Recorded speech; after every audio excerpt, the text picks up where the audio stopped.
Well, good afternoon, everyone. Good afternoon, everyone, and welcome to the Texas Public Policy Foundation. Thank you so much for joining us today. I'm joined by an incredible panel, and today's panel discussion will be focusing on the Death Star bill, as it was called by some, HB 2127 from the 88th regular session. We're going to be discussing the current state of play, where implementation of that bill is now, but also exploring different avenues for reform to strengthen the provisions of that bill and other bills like it. And so I'd like to just take a moment and introduce this incredible panel that we have for you all today. I'm joined to my immediate left by Rod Bordelon. He is a attorney, regulatory, and legislative affairs consultant, notably for all of the TPPFers in the room. He's a former distinguished fellow here for regulatory affairs. And I will say, as I go through these bios, I'll keep them somewhat brief, but a full bio for each of these individuals is in your program, which I invite you to look at later. Next to Mr. Bordelon, we have Representative Cody Vasut. He is an alumni of Texas A&M undergraduate. He's also a lawyer. He represents House District 25. And as with Mr. Bordelon, his full bio is in the pamphlet. And finally, we have Chance Walden. He's the Director of Litigation Center for American Future here at TPPF. And he has done many things, but one of which will be of particular importance for today's discussion, is his work on a lawsuit that TPPF has against the city of Dallas to enforce this bill. But more about that in due course. I'd like to begin by just generally asking the panel, starting with Mr. Bordelon and going to the left, what principles should guide the balance of power between the state and its cities? The broader principle, I think, is that regulations, are we on? The broader issues that I think are at play here are the regulations in and of themselves are a burdensome activity by government on their citizens. So you always want to have some constraints on regulations. In the case of municipalities, the constraints exist in the Texas Constitution and in the Texas laws. So we start from the principle that most authority to engage in lawmaking and regulatory affairs is at the state level. That is primacy. That has authority over any other governmental entity. And then any activity and any authority that municipalities have at the local level, either cities or counties, come from the state. So either the state has enacted laws or constitutions. And we do have a constitutional provision that applies with respect to municipalities that in two places. First of all, municipalities cannot enact a regulation that conflicts with state law. But then beyond that, certain municipalities in the Constitution are set up as what is referred to as home rule cities. And those home rule cities, which are typically the larger cities in the state, have much broader authority to enact regulations and ordinances. Over the years, we believe, and many of us in the more conservative side of things, believe that many of these cities have exceeded their authority and certainly have exceeded what was intended their authority to, which would be to regulate the affairs and activities that are necessary to help their citizens within their municipality. And instead, they've engaged in far broader issues with respect to either state laws and state actions, federal laws and federal actions, and actually even global politics in many cases, like global warming and such. So the concept that I think that was looked at with 2127 and other laws that are have been considered is, how do you rein in and constrain some of those municipalities while at the same time continue to authorize whatever constitutional role they have to regulate their activities in their city? You know, for me, I go back, the chief end of government is to preserve individual liberty, and that is the highest duty of government. And so within that framework, to the extent the state has power, it ought to exercise it to protect individual liberty. You know, as a former councilman, I believe in local control over local issues, but whenever a local government infringes on individual liberty, I think the state, as sovereign, the state is the sovereign, has the obligation to step in and to protect its people. And it can do that through limiting cities' powers, or in the case of this bill, basically preempting any regulations on certain subjects, with the aim of preserving individual liberty, the liberty of contract, the liberty of engaging in business unencumbered by burdensome regulations. And so I think it goes back to me that the balance is the state needs to protect the people and has a vested interest in doing so. Yeah, I would just piggyback off of that really we have to ask the question of, what are cities for? Why do cities exist? And they primarily exist to protect life, liberty, and property, and deal with issues pertaining to protecting life, liberty, and property that are local in nature. And what we've seen instead is, you know, because of problems of faction, we've seen cities start to micromanage every business in the city, micromanage social interactions. The city of Dallas, for example, requires, if you want to fix a calculator, that you have to actually file a report with the county sheriff to fix a calculator. And those sorts of arbitrary restrictions placed in by special interest are not the sort of things that cities are designed to do.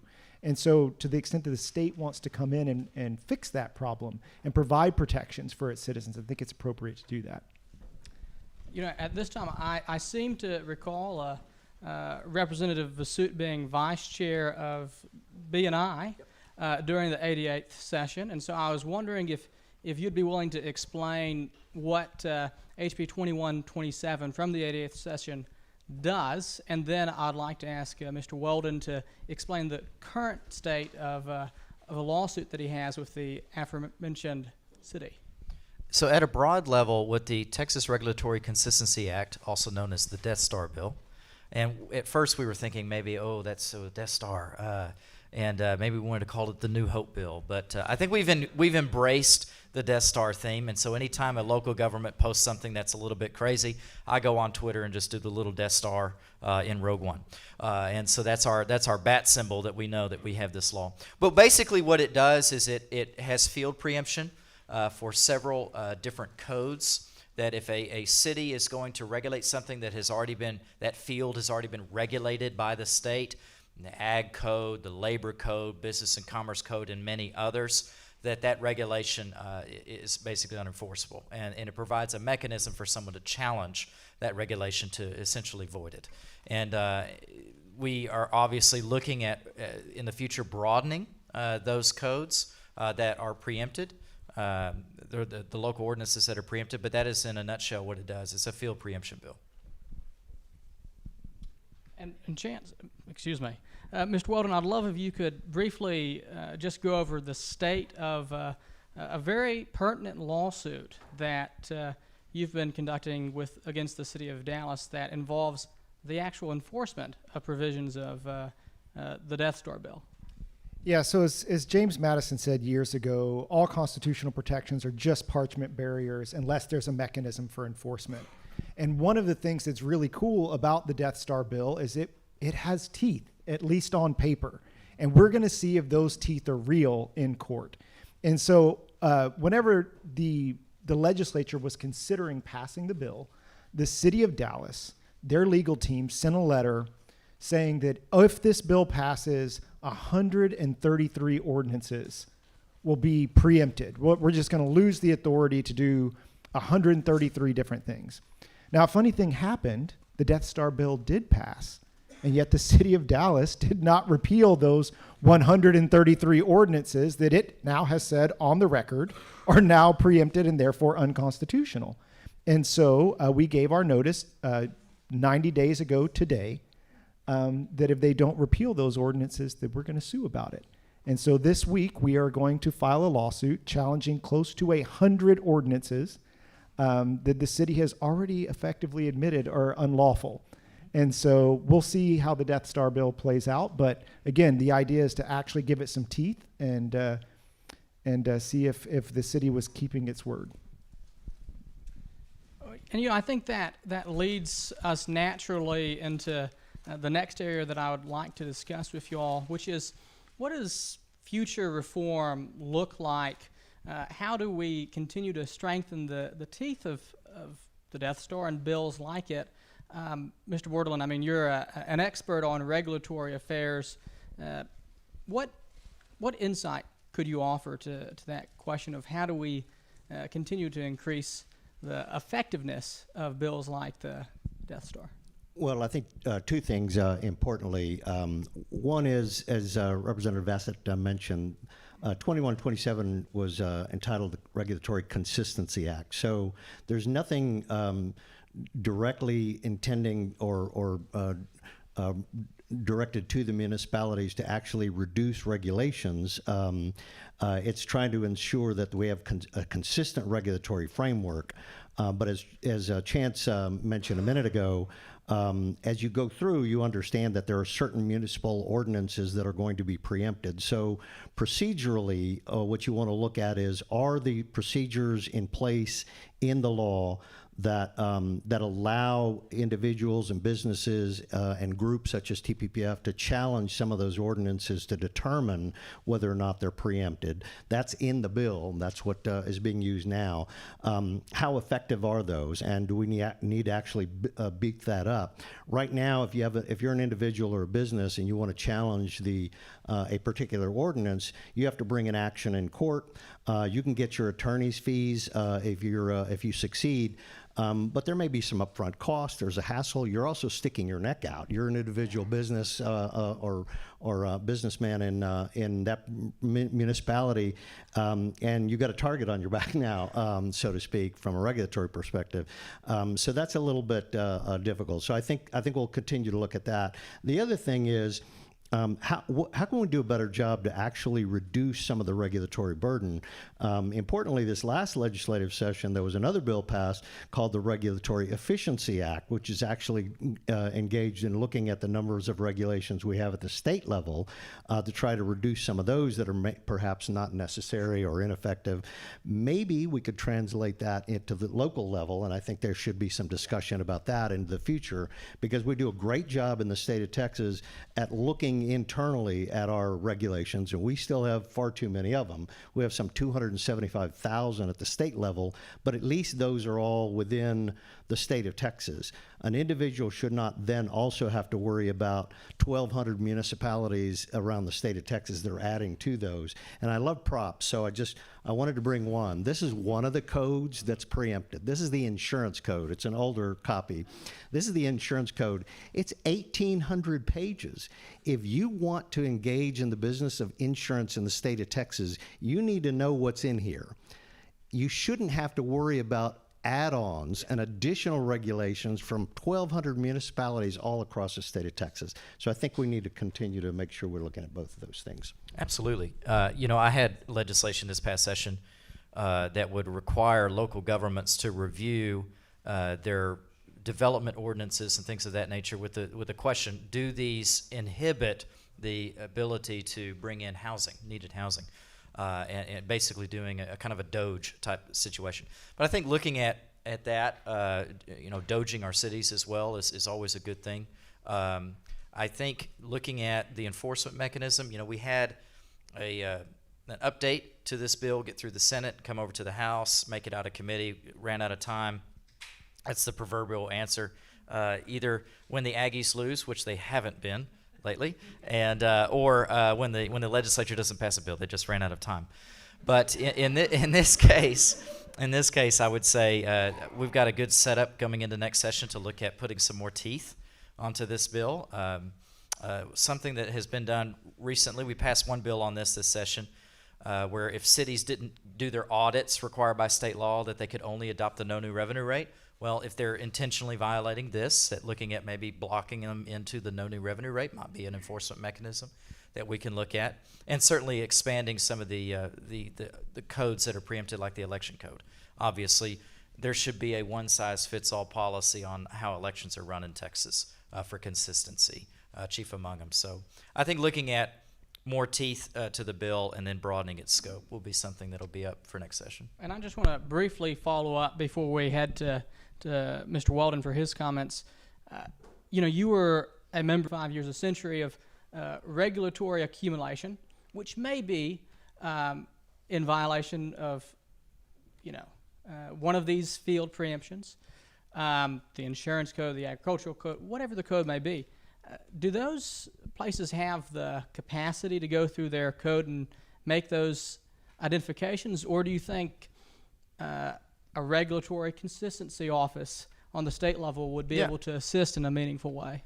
Well, I think certainly cities will always tell you that to the extent they can get help with obligations from the state, that they would appreciate that from a means of not having to pay for it. The counties will tell me that all the time.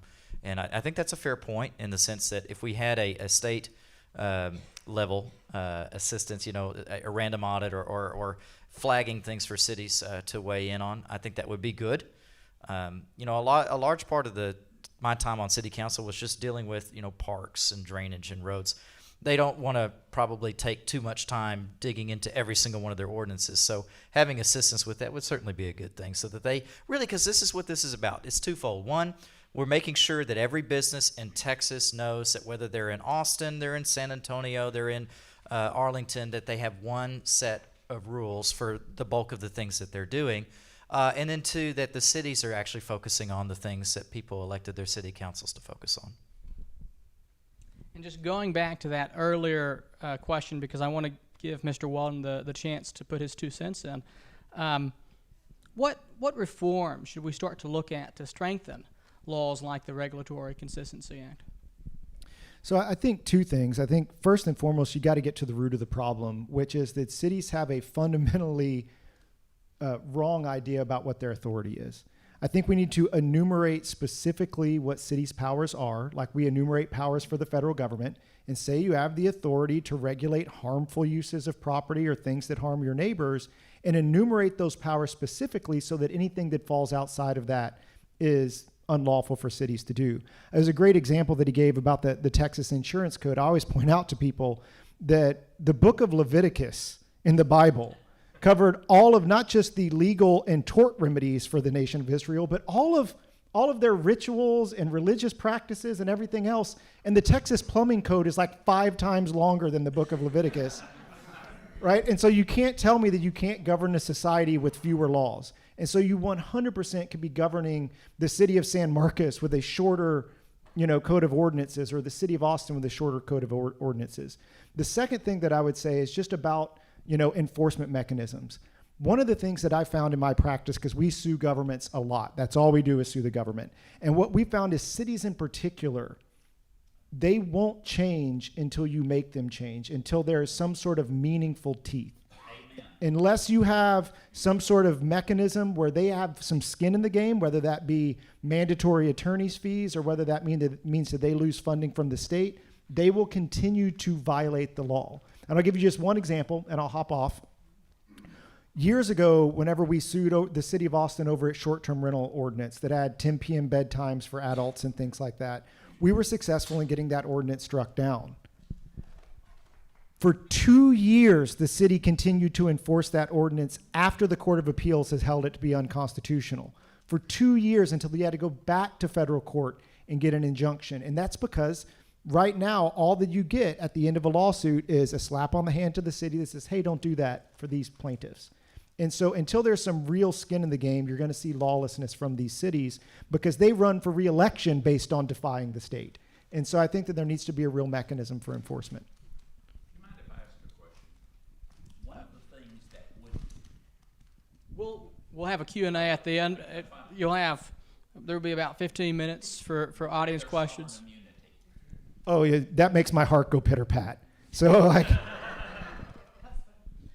You know, Mr. Weldon, you brought up a number of issues that I'd love for the rest of the panel to explore and for the audience to get their thoughts on it, one of which is this idea of more precisely enumerating the powers, rights, and responsibilities of our municipalities. You know, the HB 2127, it has field preemptions of these different fields. You know, you can't have an ordinance inconsistent with, but you know, for Mr. Bordelon and for Representative Vasut, what would enumerating specific powers, rights, and responsibilities more specifically of cities look like in this context? And do you all think that's something that we should pursue? I'd have to remember back, you know, on the constitutional home rule provision, but I mean, the general historical difference has been the counties have only the authorities we say they have, and then the cities have some inherent constitutional home rule authorities. I tend to think that any government, federal, state, county, local, ought to have limits on its scope and enumerated powers. We handle that historically right now for cities, home rule cities, through their charter. But handling that in the Constitution, I certainly think would be fine. The only question would be to ensure that the powers that are enumerated are the traditional powers that cities would need to have, that we don't leave something out. But the whole idea that they should have any authority that they want is a recipe for the balkanization of policy in the state of Texas and the abuse of individual liberty. I think anytime you have a government with enumerated powers that they cannot exceed, it better protects individual liberty than without. Yeah, I mean, I would agree 100%. I would defer somewhat to these learned gentlemen to my left on this point, but there certainly are some constraints with dealing with the constitutional provisions that apply to home rule cities. So certainly you can address it as a constitutional amendment and flip that around and say that home rule cities only have such powers as are specifically enumerated by the Texas Legislature. That would be an easy fix. Well, easy. Once you amend the Constitution, then that would be an easy fix. Short of that, the Texas Supreme Court has been fairly clear that the legislature can still limit even home rule cities' authorities and preempt their authority in specific instances. 2127 was the first, I think, fairly broad preemption authority, which I think was genius and wonderful the way it was crafted, because it's still somewhat limited. It's not simply saying we're going to ignore the Constitution and say that home rule cities don't have broad authority. We're just going to come in and say, rather than enumerate specific instances of ordinances or specific ordinances and preempt them, and we've done that in the past, and the legislature stepped in, and things like the bag ban, the plastic bag ban years ago, where municipalities were adopting ordinances prohibiting the use of those. There was no conflict with state law, so it was up to the legislature to come in and preempt that, and they were able to preempt that. The field preemption is broader in saying, well, look, rather than play whack-a-mole and continuing to go after each individual ordinance year after year after year, we're going to say, look, in this entire endeavor, in this entire activity, again, like the insurance code, we've already covered pretty much everything we need to, probably more than we need to in state law. And so we're just going to say this entire activity is already covered by state regulation, and the municipalities' efforts to try to enact ordinances in that field of activity is preempted. I do think at the very least expanding those field preemptions is certainly a good way to go. Trying to flip that any further could run into constitutional problems, but I would certainly love to take a crack at it. You know, I just realized that we have three sharp attorneys up here, and so I have to get into some attorney-type questions. Mr. Weldon, you brought up the issue of enforcement mechanisms, and there's a number of different ways, surely, that we can strengthen existing enforcement mechanisms.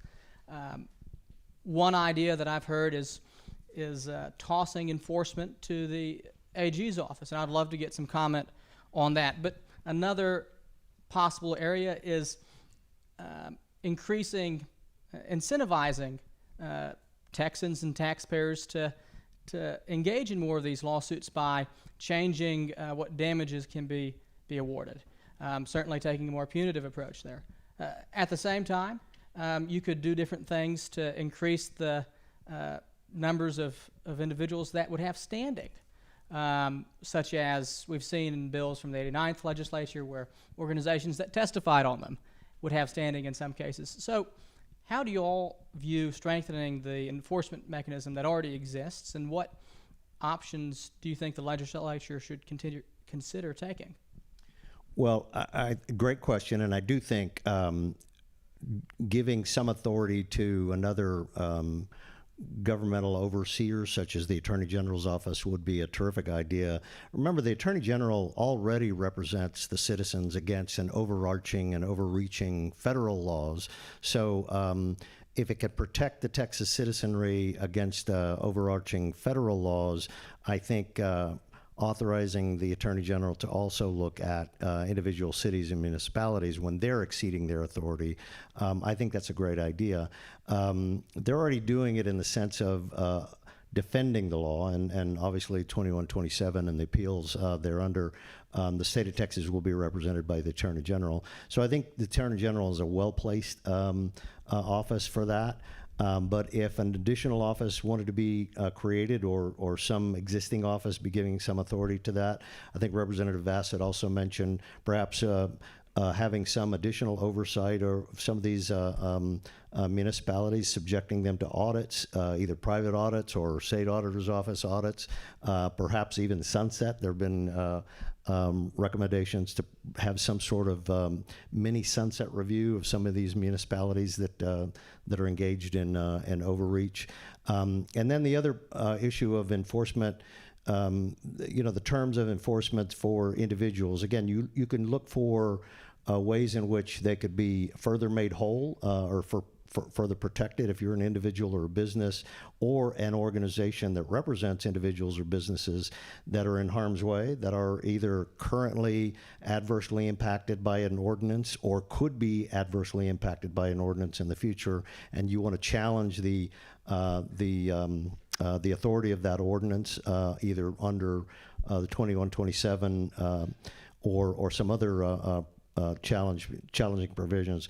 I think that would be a good idea as well. I think in any effort to try to have some greater oversight over these municipalities, because clearly many of them anyway, have abused their discretion, let's say.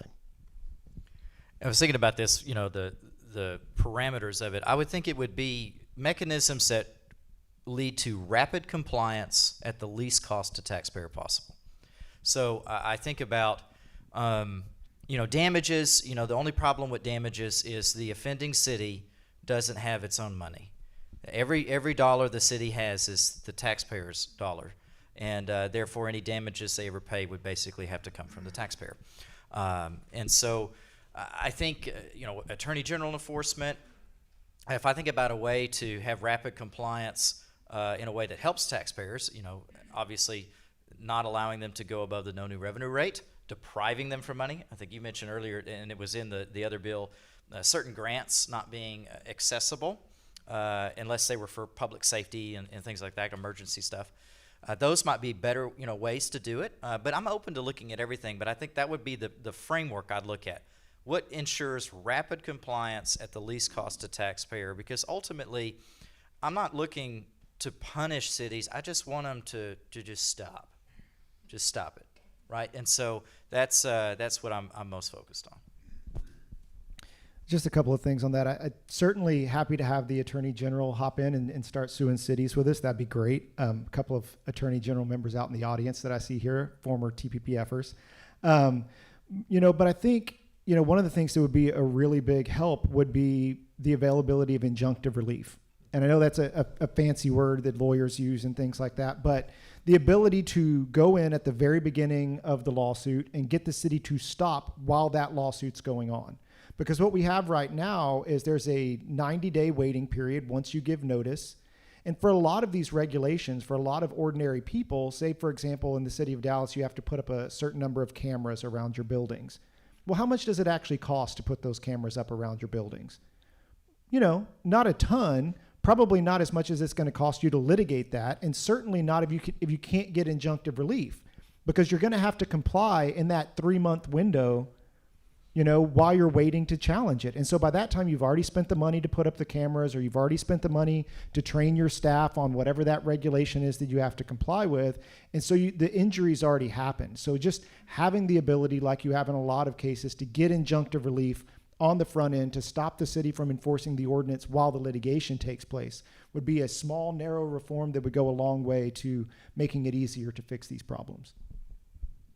One of the areas of concern when you seek to make a legislative reform is you'll pass a bill. It'll be signed into law by the governor, and then the city may get rid of that particular ordinance, but it'll be rewritten in a way that effectively undermines the intention of the legislature. And this is really just a reflection on preemption bills writ large, but do you all have any ideas on how we can make legislation more effective? Is it simply adding more teeth to enforcement mechanisms as we've already discussed, or does it look like the state taking a more active role in certain municipalities' governments? I mean, I even think of what happened in Chicago. This is a long question set up, but we're coming to a question mark with an inflection Are you at the end. suggesting we send the National Guard? Well, I was thinking about what happened in Chicago a couple of years ago, not quite, a couple of years ago, where its pension system was in disarray and it went into a state of receivership. Is that something we should revisit here in Texas? Honestly, I don't know. I mean, it's this is the proverbial challenge, right? And what we thought with field preemption that would give us a little bit of a better, because we've been playing a game of whack-a-mole for decades, and frankly, all the legislators I know, we're tired of playing whack-a-mole. It takes time. I mean, time is money on the floor of the House, right? And every bill we have to do to address one little issue is time taken away from addressing other, maybe more important things. And so I don't know. I don't know how you write a perfect law. I don't. I go back to God's word, and there's some pretty clear things in there, and yet people seem to try to wiggle out of those things, right? And of course, God's got the best enforcement mechanism imaginable. I'm glad He doesn't use it. But the state has some powers, some things that could be looked at. I don't know if we want to put a city in receiver or something like that. I think I would tend to think, my gut would be, more powers for the individual citizens to be able to access the courts in a meaningful and rapid way may be more effective than a massive state overhaul or overtake of a city. Sorry about that, y'all. To hop in on that, I think a couple of things. We saw, talking about circumventing laws, we saw great legislative reforms with SB 840 this last time about allowing, for example, people to build residential units in commercial areas. And what we've seen since then, for example, is cities trying to circumvent that by saying, well, if you want to build a residential unit, you have to have an Olympic-sized swimming pool and a yoga studio and a sauna and all of these other things that have nothing to do with providing housing and are all designed explicitly to circumvent the mandates of 840.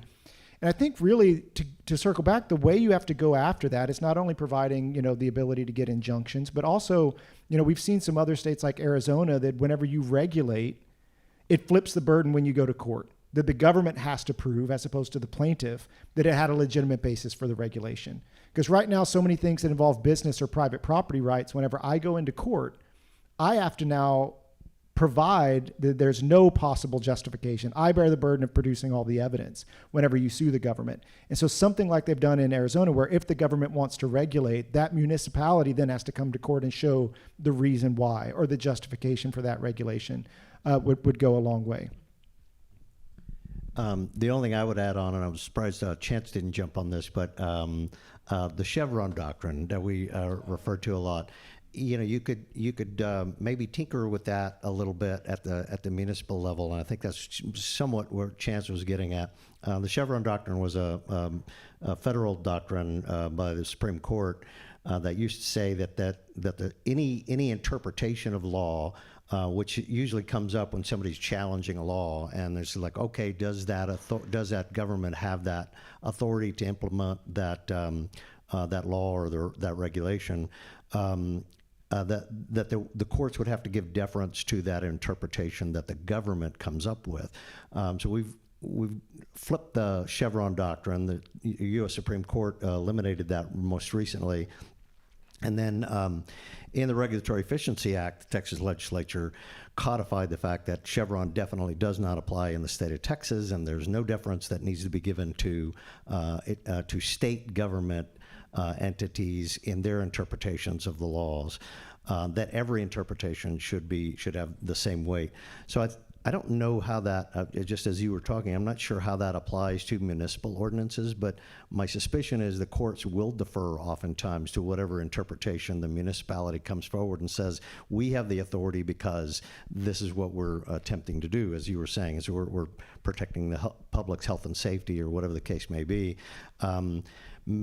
Perhaps we need to revisit that a little bit and maybe even make it tougher for the municipality to actually put on the table, to put on evidence to the court, not just their interpretation, put on evidence that they actually had very specific authority to implement that ordinance. What was the action that they were trying to guard against? What was the harm that they were trying to protect the public from? Those types of things I think you could maybe tinker with without actually flipping the home rule city constitutional program. Perhaps we'd have to do a lot of wordsmithing there, but that could be something we could consider. So, as we move into the 90th legislature, I would love just a few comments on what ensuring regulatory consistency across the state will mean for Texas's businesses, small and large. Texas is open for business. That's been our motto, and we are seeking and consistently seeking every session, at least I've been in the legislature and before, to make Texas a better place to do business. We did a lot of reforms on the corporate side this past session, and we will continue to do and should continue to do more. I think updating this bill next session, put more teeth in it, broaden its scope, I think is a good thing to ensure that when somebody's looking to come to Texas, that they have only to look to the Texas laws for governing the vast majority of their affairs and don't have to worry about individualized rules in each city. And I think as we broaden this bill and improve the scope and Lord willing, get it upheld and enforced, all right, because we had a lawsuit against it where they sought to block it, but they never really ruled directly on its constitutionality. They kind of just said that the state's not a proper defendant. But let's get some holdings and build up our case law, or if we find issues, address those. But next session, I think, needs to be like the sessions before, continuing to make Texas a better place to do business by having common sense regulations that are limited in scope and that apply statewide, not in a balkanized way. I would agree with everything Representative Fassett just said, and I do think I think just the philosophy and the way in which Texas goes about its governance already sends the right message and sends the right signal to businesses, to individuals that, hey, Texas is a good place to move to open up, to expand, to hire, to commit capital.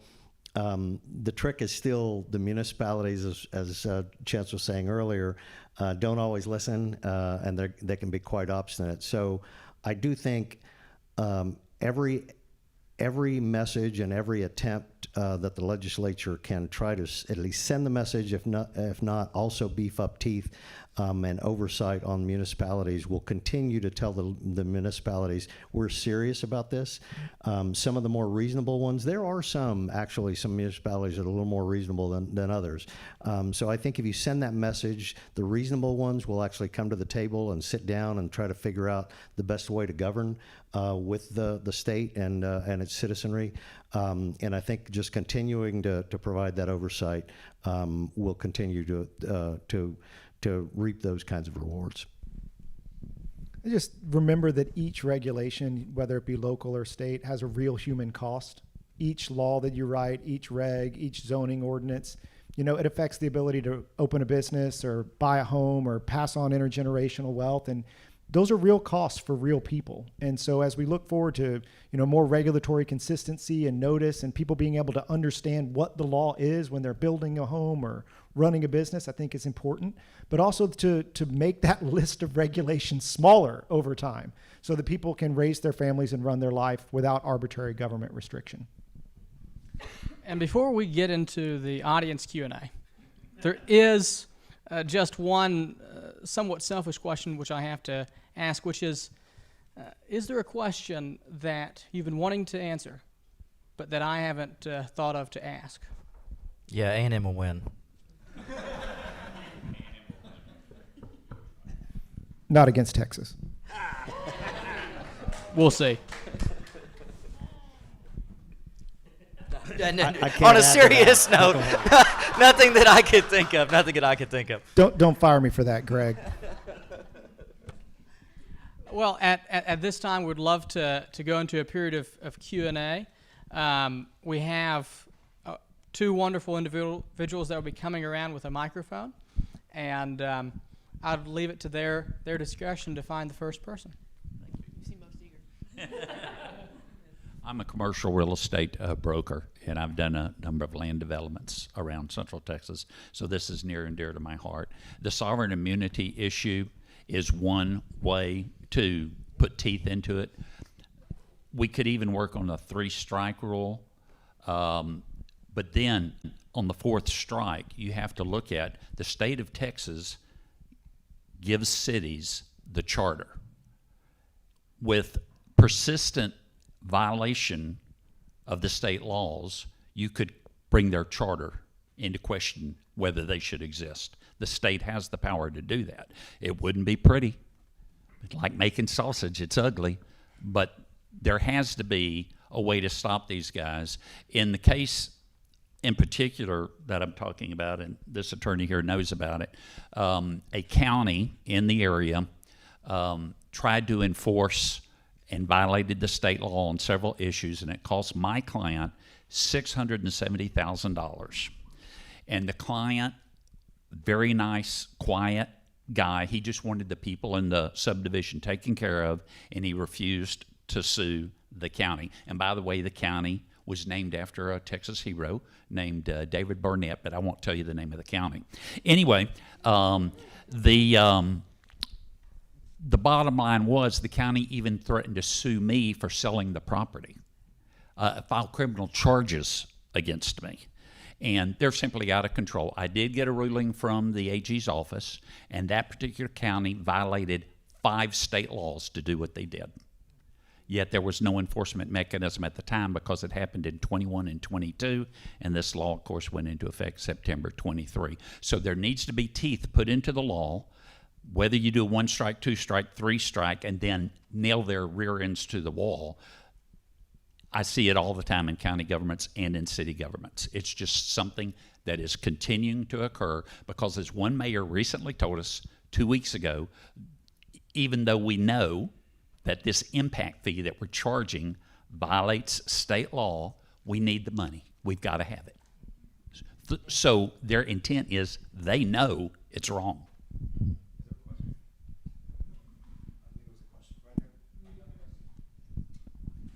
Hi there, thank you for this. So my name is Aaron Tolliver. I actually work for Tarrant County. So Tarrant County is not in the business of actually opposing much of what's going on here. But there were 2 bills during the regular session introduced by Senator Creighton, passed the Senate. They both died in House calendars. Senate Bill 2858, Senate Bill 3016. Listening to you this morning, they had everything you're talking about. 90-day injunction, The local government has to prove themselves innocent, not the other way around. The local government will pay for the costs. If they're found to be in violation, the Attorney General's office will say you can never raise your tax rate above the new revenue rate. Irregardless of your tax rate, your expenditures cannot exceed last year's. You'll not be eligible for any state grants. Yep. All of that was in those two bills, died in House calendars. Why? Well, I know, because of the position I sit in and the conversations I were part of, that the bill lacked one thing, and that was a right to cure. So in other words, if there were a right to cure, meaning here comes a lawsuit, local government, and this, the way the bills were written affects cities as much as counties. Do you want to fix it, or do you want to go through with this? So there's no right to cure, and I think that caused maybe a hesitation in the House. Now, I can't say that for sure, but it's my instinct. So if you were to go back and look at those two bills, but put in a right to cure, so which is to say we'll fix the problem so we don't have to go to court, what would you think about that? Yeah, as long as the cure was valid, right? I mean, I think that's the main thing. And it goes back to the principle earlier about rapid compliance, least cost to taxpayers.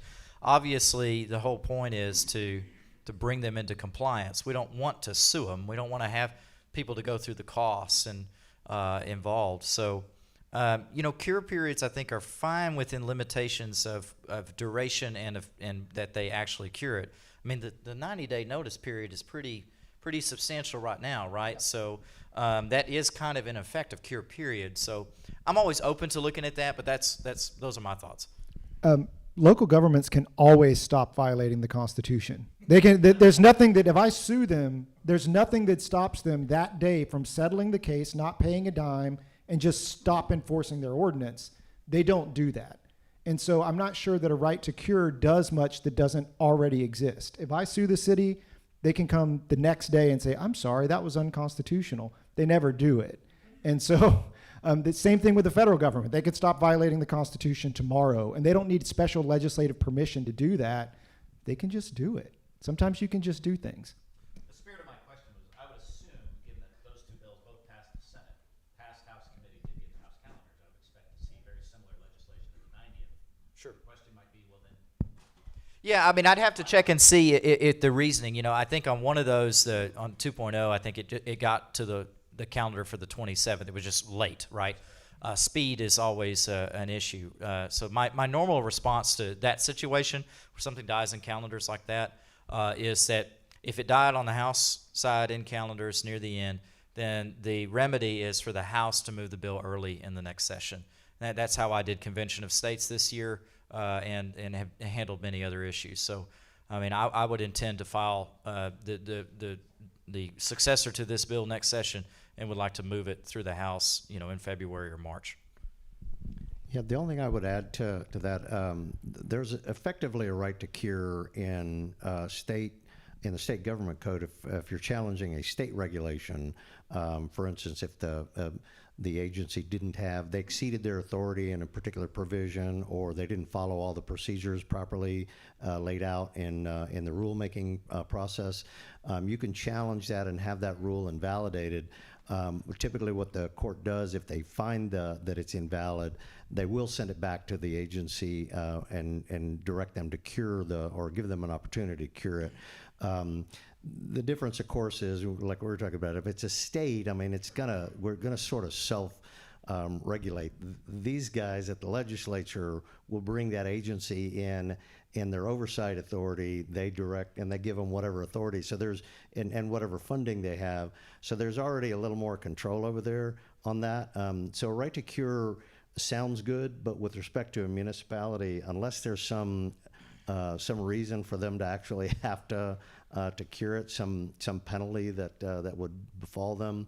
I'm not sure how it may not transpire the same way it would with state agencies. well, the teeth of those bills were pretty good. You can't, not respecting your tax rate, your budget can't exceed last year's expenditure rate. I think we'll move on to the next question for timeliness. I have a question on one of the panelists mentioned the city of Dallas, that they have like 130 something unconstitutional ordinances. So I was just wanting to ask, how many other cities in the state have unconstitutional ordinances, and are you going to pursue that? like for with other cities to like make a lawsuit possibly, or? So I'm pretty sure all of them. I mean, just you know, statistically speaking, all of them.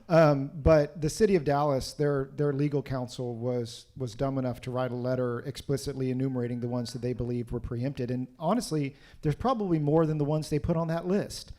But the problem is that litigation at the end of the day is expensive for ordinary people. It takes a long time. It's very resource intensive. We're able to do it. We're completely donor funded, and therefore we have the opportunity to do that and not bankrupt people that are litigating against the city. But that's one of the reasons that you haven't seen, I think, Death Star litigation yet. A lot of folks that it's hard to get clients. You know, a lot of folks are part of the regulated community. They don't want a target on their back. They're repeat players with the city. And also, you know, not everyone's just, you know, going through the local zoning code. So I'd love to see 1 million lawsuits launched. But this will be a good test case to see. And I think if we're successful, we may see that. I love the rapid compliance with the least cost to the taxpayer. So compliance, there's 2 ways to do it: forced compliance or incentivize. I know in other states, Utah is one example, in the homelessness space, the state decided to offer compliance to cities that wanted to do homeless operations their own way. The state had a model of how they wanted operations done, and they said, cities, if you comply, you get a penny refund on sales tax or something. Cities are all about the money. So what kind of conversations are there for incentivizing cities so we have a spirit of compliance rather than continuing to polarize this world? That's a good question. Was it buy them off kind of thing? I think the question would be how you would structure it. There's a number of ways that even come to my head just thinking about this. When it comes to receiving grants from the state, that you get bonus points if you're in compliance and have no violations of X, Y, Z. Right? That's an incentive. That's a carrot approach. There may be other ways to do it. I don't know if the state would have an appetite to provide additional monies to cities for something like this, but maybe in the existing framework, prioritizing, incentivizing, encouraging, giving additional consideration to cities that do comply. And then it would be a question of how you define compliance, right? How do you determine whether somebody gets these credits on these grant applications? Is it that they just haven't been sued? Because then almost every city in the state would have the bonus points. Or is it that there has been some type of audit or they've certified, that they've done an analysis in all of their codes, and here's this legal opinion that it's all compliant. I'm open to that. I think certainly carrot is an incentive tool. Was the old psychology additive? Positive reinforcement is the strongest, actually, than negative reinforcement. But I haven't thought about how. It's the how, the mechanics of that. I like the concept, though. I like the only thing I would add, what Representative Bassett mentioned at the end there, I think, was the carrot of if you have some sort of an audit process, which we were talking about earlier, if you wanted to add something like that, I think what he just put on the table was, as an idea, is really good. That if you're going to do those kinds of audits, there's so many municipalities and there's so many ordinances out there. As you go through it, if you get one that kind of sails through with flying colors, you give them a little extra time before they have to get re-audited. And it's essentially what they do with state agencies. Every state agency has to go through a sunset process, but you typically sort of extend out the ones that are presumably and seemingly doing a good job, and you don't have a whole lot of complaints or problems with them, and you'll put them off a little bit longer. The ones that are having problems, you'll move them up to the front of the list, and you're going to sunset review that agency pretty quickly. So I think that could be a great tool, but again, it presumes that you're going to have some sort of an audit process. But I would love that. So I am an attorney in the regulatory space, both state and local, and I spend probably more time than the average person thinking about all the things you've been talking about today for my clients at both suing cities and, frankly, state agencies. I'm very intrigued by Mr. Weldon's idea about creating better opportunities for injunctive relief when we're challenging actions by whether it's a city or a state agency or whatever, because right now the client kind of runs out of juice. I mean, they run out of time, they have to comply anyway, they have to wait for the court to rule, and God forbid there's an appeal, which there always is because it doesn't cost the government anything to appeal. So if they do happen to lose at the trial level, then they appeal. But so this goes on and on and on, and I'm wondering if you've given any thought to how you would shift the burden. I've been sitting here thinking about it ever since you said it. And, would you put the burden in those instances on, say, the city to say that there's an imminent threat if they don't enforce their ordinance? I mean, is that what you would do, or how would you do that? It's an interesting question. I think if you think about the traditional, this is going to get really nerdy, guys. I'm so sorry for law nerding on this. If you think about the traditional injunctive factors that you have to show, I think that the way that they're articulated is correct, but then they're not followed that way. And so I think that one thing is just on the front end saying that, like, if there's an unlawful action, having all the courts know that that is per se irreparable harm, right? That is because I'm not going to get damages at the end of this lawsuit because governmental immunity, right? So if there's a regulation that affects my business or my home or my, my liberty, that's a per se irreparable injury, full stop, period. And I've met that factor for injunctive relief. And the city would have to come back and show some sort of, extraordinary detriment to applying that injunction before it could prevent it. And so it really collapsed it into sort of a question on the merits on the front end. Is there a reasonable likelihood of success? And if so, we're just going to stop it right then. And I think that would be the way to deal with it. Hi, guys.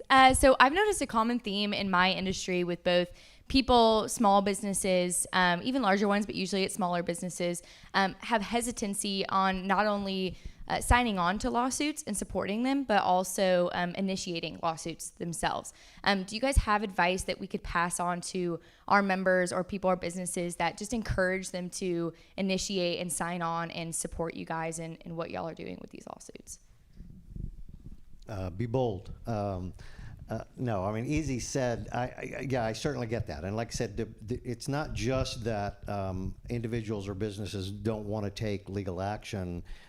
It's that you're doing business in that very municipality. You may need a permit or an approval from that municipality to further your business endeavors, and so it's you're putting yourself in a difficult position. So we certainly understand that, and I think that was one of the things that was discussed earlier about trying to maybe take that burden out of you, maybe get somebody else, whether it's the Attorney General's office or other organizations such as TPPF, to be able to come in and take that initial action on your behalf, or at least without you actually naming or getting out and supporting that.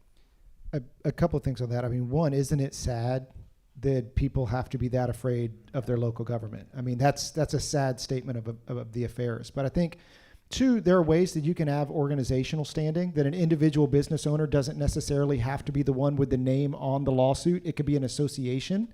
And as long as they have members that are affected by that regulation, use your associations. Use your associations to bring these lawsuits and can provide some protection to your members that might be a little bit hesitant to put their name on a lawsuit. And then the other thing is just to remember that none of this happens if there are no plaintiffs. Change, that somebody has to be the one. And so maybe it has to be you. And I know that's hard. It's easy for me to say because it's not my skin in the game. But at the end of the day, change doesn't happen without courageous people. And I've said for the longest time that our clients are some of the most courageous people on the planet to go and file these lawsuits and make a difference for a lot of different people.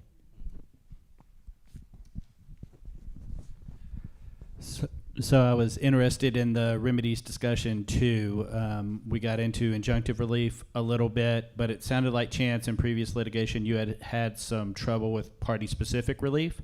And so I'm wondering whether there's consideration or a potential drawback I'm not thinking of rather than party-specific relief, there being relief as to the ordinance itself. And I'm thinking here something analogous to the vacator remedy in the APA context. Just any thoughts on that? I thought it was nerdy before. Now it's like super law nerdy.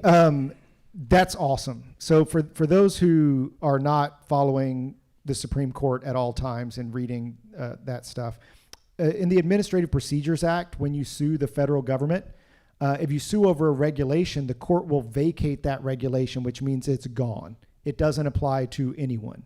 And so the difference between that and an injunction is typically when you get an injunction, the court tells the city or the government, hey, don't enforce this law against Joe, just Joe. And so the city will continue to sometime, and everyone has to bring their own lawsuit. Yep. With vacatur, once that regulation's vacated by the court, it's gone and the government can't enforce it against anyone. And so one, super clever.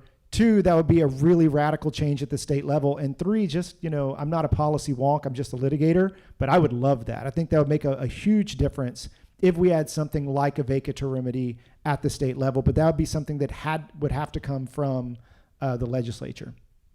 But of course, if you get injunctive relief, that's one thing. But if you get a ruling, going back to this bill, the 2127, if you get a ruling that a particular ordinance is in fact preempted under the field preemption, I think that would be broad. That would apply to everybody, would it not? I mean, not just because you're getting a declaration from the court, that particular ordinance is in fact preempted by whatever code is in 2127. It would be precedent within that circuit, which is nice. But I gave the example earlier where we had relief that wasn't injunctive, that was party specific, and the city of Austin, for example, continued to apply its ordinance for 2 years against other parties. And so I think, to your point, that just assumes good faith, I think, on the part of government agencies. Well, at this time, as we come to a close, I want to thank our incredible panel for their lively discussion, and also our wonderful audience for engaging our panelists in such great and insightful questions. Thank you all so much.